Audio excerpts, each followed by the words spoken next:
I know the WoW story is controversial to say the least. However, I think there's a good ending and a bad ending to all of this, particularly because of two main revelations we've had because of interviews. A possible Stormwind and Orgrimmar revamp, which could be really cool, or a continuation of aesthetic erasure in modern WoW, and also apparently we're going to have a body count in the World Soul Saga. Oh my god, they're going to kill Thrall, aren't they? Hello, hello, hello, everybody. It's your boy Jmulls, and we have a lot to talk about. So our story today takes us over to the world of PC Gamer, where they have a couple of interviews about the future of World of Warcraft. The first one we're going to explore is redesigns for both Orgrimmar and Stormwind are on the table if World of Warcraft Midnight Silvermoon overhaul is well received. We'll get to that. For this article, they're talking to both Manager for Visual Development Gabriel Gonzalez and Paul Cubitt, Associate Game Director and lead on the expansion itself. To quote, "It was a little scary, honestly, to go back in to tackle that zone again," says Gonzalez regarding Silvermoon and the Ghostlands, given the nostalgia-drenched position within the Burning Crusade. Are we going to make the right choices visually? To be fair, I think Midnight Silvermoon looks very pretty visually. It's just I'm in two minds about their aesthetic choices for both the Blood Elves and also the Void Elves with this expansion. We see that in the pre-patch as well, but I don't like them leaning even more into blue for the Blood Elves. That just looks bad. Bring back the green. Are we going to change it too much? Probably, yeah. Are people still going to feel like we've taken something away from them? That one, yes. As a matter of fact, Gonzalez admits that most parts of the city, it was just smoke and mirrors. There are a lot of parts of that city that just were not there. And yeah, you gotta remember, the old Silvermoon comes from the Burning Crusade. Like, you don't have flying, you don't even have mounting in the city. You're just walking around, so it's a very tailor-made experience to you just walking around the city. You're not flying everywhere like you are in, like, modern Midnight Silvermoon. And I think that actually reinforces a position that I've been, like,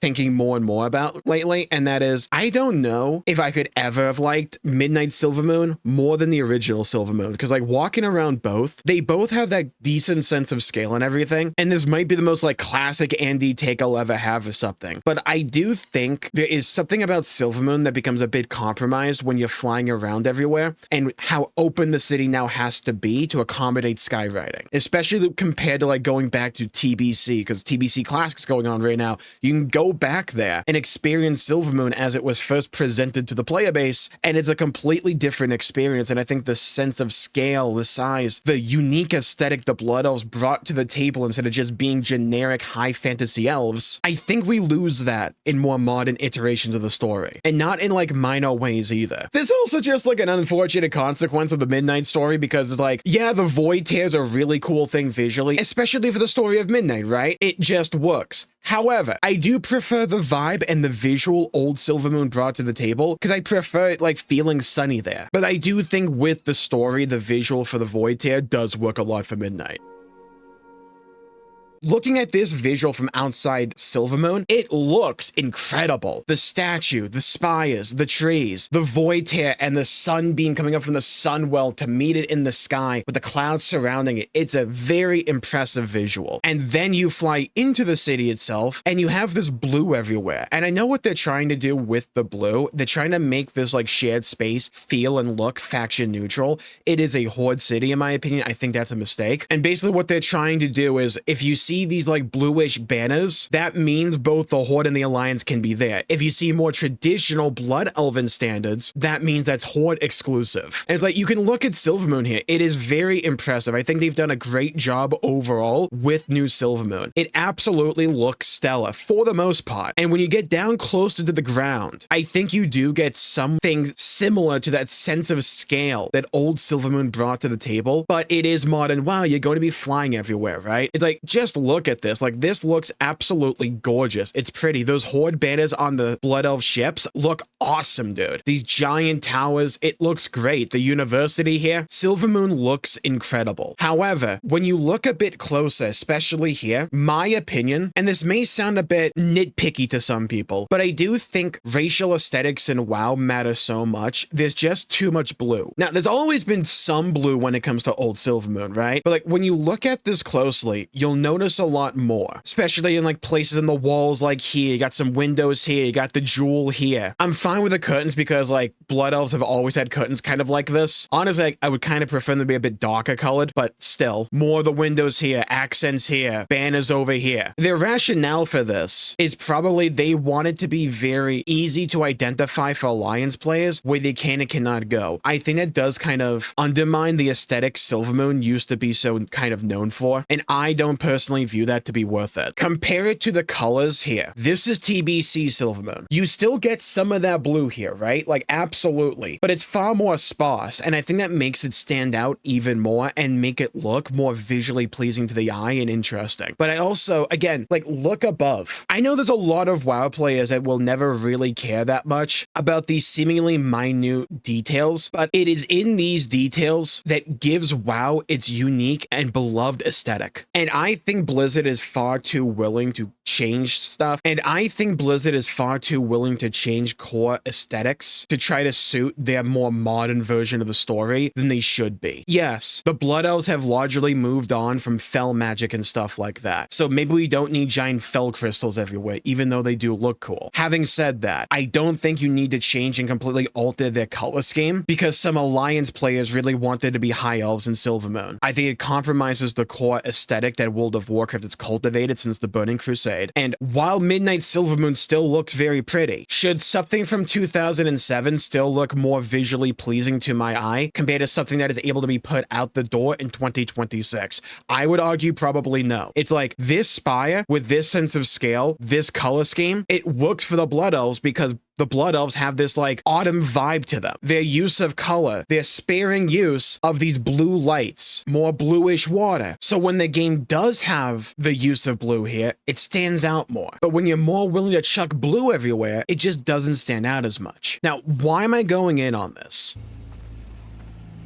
Now, why am I talking about Silvermoon this much? Well, it's because they're kind of asking for feedback. Are we going to make the right choices visually? Are we going to change it too much? Are people going to feel like we've taken something away from them? Says Gonzalez. Then Cubit states, we're really anxious to see how players respond. It's like they want this feedback. And in certain ways, I do think they have gone too far with the Silvermoon revamp. It still looks visually impressive and awesome, don't get me wrong, but there are some things about the Blood Elf and aesthetic that they are changing that I don't think need to be changed at all. And this is highly relevant because if we're going to go back to basically hollowed ground and revamp Stormwind and Orgrimmar, I think they really need to bear these things in mind. Because yes, they're the capitals of the Horde and the Alliance, but this is also the human racial city and the orc racial city. You have to nail these aesthetics. Those are the two core aesthetics for Warcraft, orcs and humans. You can't mess that up. And I think it's safe to say over the years, they've kind of messed up the orc aesthetic a while back, and they've been trying to find a way to bring it back. And I think with Razorwind Shores, yeah, I don't know how I feel about like the orc houses themselves, but like the environment of Razorwind Shores and the hub areas there, I really much like that. And if we're talking about Orgrimmar, I'm a Horde player. If we can get something far more akin to classic Orgrimmar compared to the very industrial and metal Cataclysm Orgrimmar, I would very much prefer that. Stormwind should be a layup, right? You just make it bigger and better. It's a giant fantasy human city. Lean into that. It's like we've had brief snippets of Stormwind during like the BFA cinematics, and just lean into it feeling even bigger and better than before. Stormwind is an iconic location. Don't change the music there. Orgrimmar's great as well. I prefer old Orgrimmar personally. Bring back the old theme, but don't feel the need to change it just for the sake of changing it. And the main thing I don't want them to do, and I think would be a massive mistake,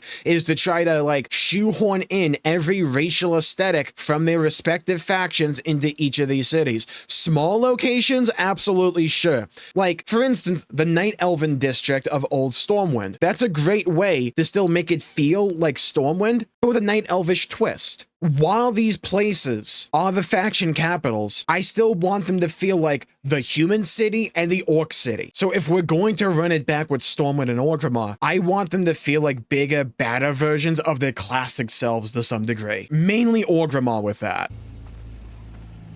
If we can get an Orgrimmar that feels like this again, I would be over the moon. Classic Orgrimmar is one of my favorite locations in the entire game. It looks and feels so Warcraft 3. It has this giant, expansive feel to it that I think, one, also works with skywriting, but two, is just so utterly captivating, especially for the orcs. And I love the diversity and aesthetics that old Orgrimmar also brings to the table that is kind of eroded with, you know, the Kata Orgrimmar. It's like, if we can bring this back as well, I think that would look so dang good. Like, I love this aesthetic for Orgrimmar, which is the wood and the stone aesthetic. And they're doing that again with Razorwind Shores, and I'm very glad about that. Lean into that. Make this feel even bigger, more spacious, and badder, and more awesome. One of the most important elements of World of Warcraft has always been its aesthetic consistency for various, well, specific aesthetics. And I think trying to compromise that and change it too much is detrimental to the overall experience. Now moving on to this, you can expect some of WoW's big timers to bite it during the World Soul Saga trilogy. It'll be a lot of death, I'm afraid, and I love how the picture is the one guy everyone immediately imagines, Thrall. I know Thrall is like a giant nothing burger character right now. I get that, I understand that. I don't think the resolution to that should be to just kill the guy. Now, granted, when you actually read the article, they don't specifically name anyone. There will be important characters that do not survive the trilogy. It'll be a lot of death, I'm afraid, Hamilton explains. Those are hard decisions we have arguments about. Is this the right time? What will we do with that person gone? Hamilton didn't spill on who might be getting murked by Xal'atath, which is fair enough. And then they reiterate once again that like the Sargeras swords can be brought back. Yes, I think World of Warcraft now has a roster of characters that feel too protected and safe. Jaina, Thrall, possibly like Illyria, though who knows with that one, right? The Anduin as well, right? And a few others. I get that. I think a lot of WoW's storytelling issues stem from a period of time where they were far too trigger happy in killing off big named characters, but they weren't skilled enough in developing new characters. Or when they did develop a new character, their resolution to that development was to simply kill them off, Sawfang, and it has left quite a few key areas of the lore compromised because there's no interesting characters to really fulfill a hole that is now left there. The Horde in particular suffers from this, in my opinion, because every time the Horde has a good and compelling character, they kill the dude or they turn them evil to kill them. Sylvanas is basically on ice right now, and they feel so reliant on, instead of developing a new and interesting big named character, they just slap a council into a hole left by another character's either departure or death, and they call it a day without actually sufficiently developing the people on that council, with some rare exceptions. The Forsaken one's kind of fine. But like, when we think about it, who could they even kill off? Anduin? Okay, sure. I feel like we would throw out a lot of his story for like no reason, but like, okay, maybe. Jaina? Possibly. She's kind of run her course. Turalian, Illyria, Eretor maybe, who knows? But when we get to the Horde, this is when I start to fear the future. Who are we going to kill off? Thrall? I don't think that's the answer to like what's going on with him. Just make him cool again. There's not really many other orcs that are known about or interesting enough to really fulfill a hole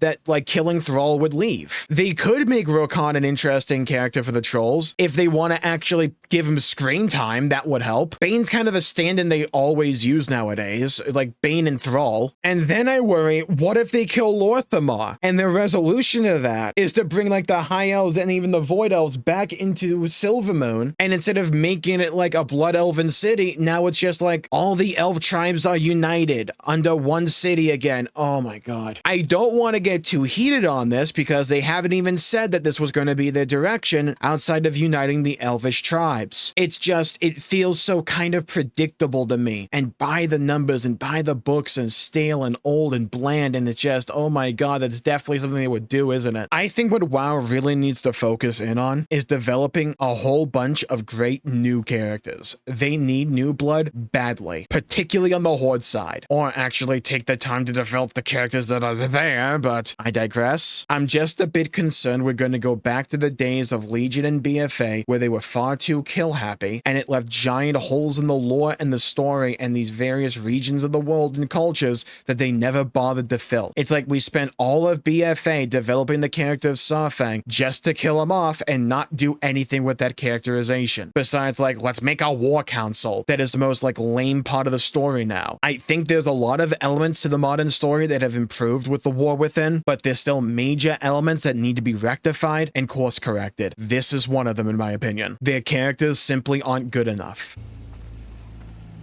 I really hope Blizzard aren't as predictable as I fear they're going to be with these character deaths, and I hope they're able to take the feedback to heart from the Silvermoon revamp, even if it's good, when it concerns the Stormwind and Orgrimmar revamps that are probably almost certainly coming. I mean, let's be fair here. And here's where you come in. Leave a comment down below with your thoughts, your opinions on what you would like to see with the Stormwind and Orgrimmar potential revamps that are totally up in the air right now. Yeah, sure. And also, who do you think is on the chopping block, and why is it Thrall and Lortham? Oh my god, please. Again, please don't be as predictable as I fear they're going to be. Please don't just kill off all the interesting dudes and call it a GG. Please, I beg. While you're down there, please leave a like and subscribe. It really helps the channel out and helps support future content, and I greatly appreciate it. And speaking of problems, the pre-patch came out, and yeah, well, I mean, I can log into the game, that's good. And they've been putting out quite a few hot fixes to address stuff. Want to find out what they actually have to address? Because this pre-patch has many problems. Want to find out more? You should check out this video right here. Thank you all for tuning in. Stay safe, have a great day, and I'll see you all next time. Bye-bye, everybody. Until we meet again.